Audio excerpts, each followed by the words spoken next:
Two things. Last night we watched M. Night Shyamalan's The Devil, and I knew from the minute I saw the person which one it was. I'm not saying that's because I have some sort of secret connection to the netherworld, but let's just say today Rochelle Mead called me the Reaper. It's time for a call.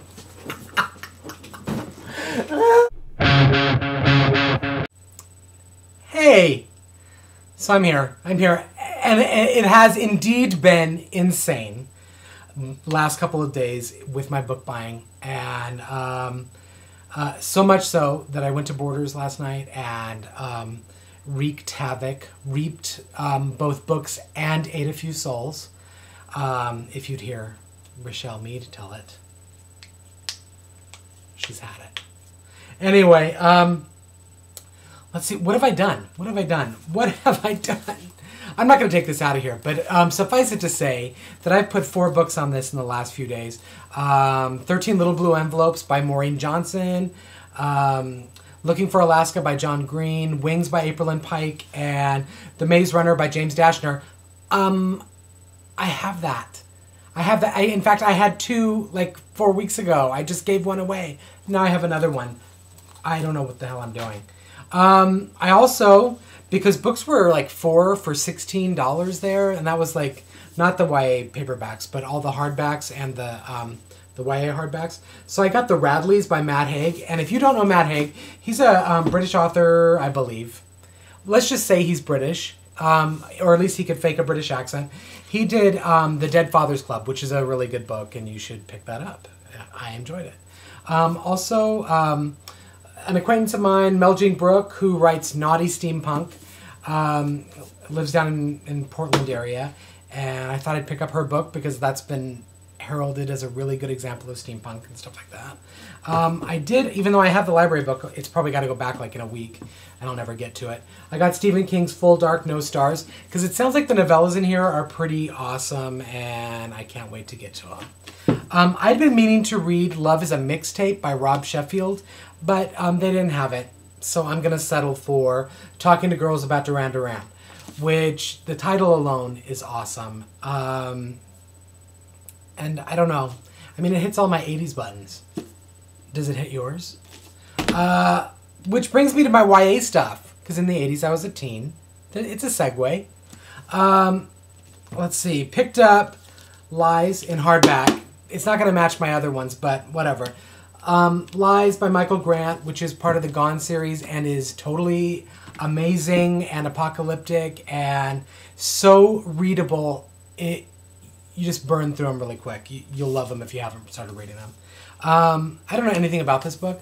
I know Jonathan Mayberry is a horror writer, and I've read Patient Zero, which is a really awesome zombie book and could be a TV series, frankly. I think it would be awesome. But here's Rotten Ruin, which is his first YA zombie thing. And I think you'll like that. I don't know. If you like zombies, you'll like it. These are all kind of out of order because I have a whole lot of zombie stuff in this.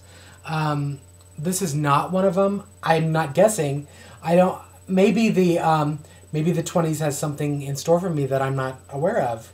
But Anna Godbertson's Bright Young Things appears to be about flappers. I'm guessing I'm messing Gossip Girls and not Godly Girls, because believe me, they're not godly. I was thinking Gossip Girls in the 20s. Am I wrong? Is it zombies? I could be wrong. I picked up The Devouring by Simon Holt, one of my favorite books that I read last year. I read it this year.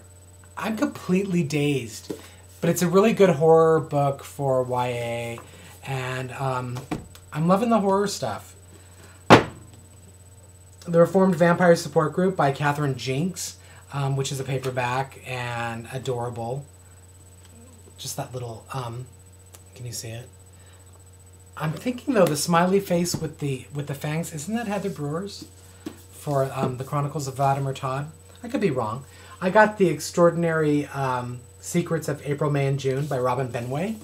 And I thought that was just going to be a contemporary realism kind of thing, but it's not. It's about witches, because you can't avoid the supernatural. It just happens.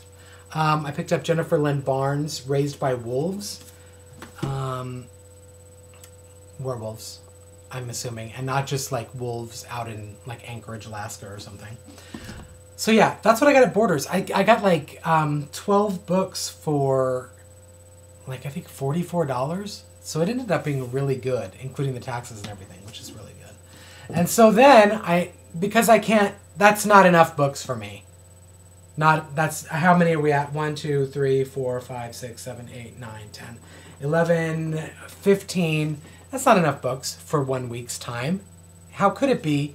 I ended up getting, let's see, Zombies vs. Unicorn, edited by Holly Black and Justine Larbalestier.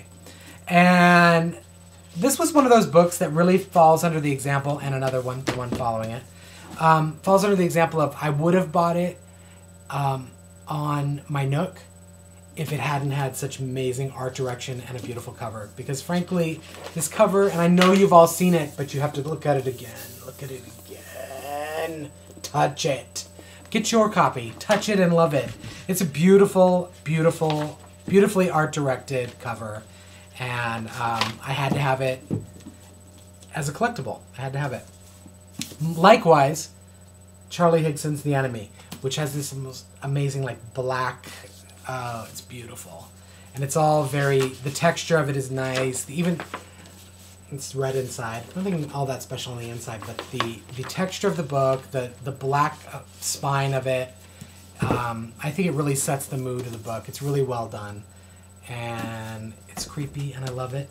The last book is from a friend of mine. Her name is Anna Guerre, and she writes primarily adult urban fantasy and paranormal romance, and also contemporary romance, I think contemporary suspense thriller.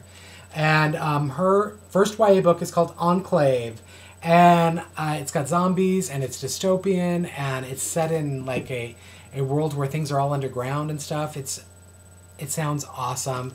Looks like a quick read. Go out and get it.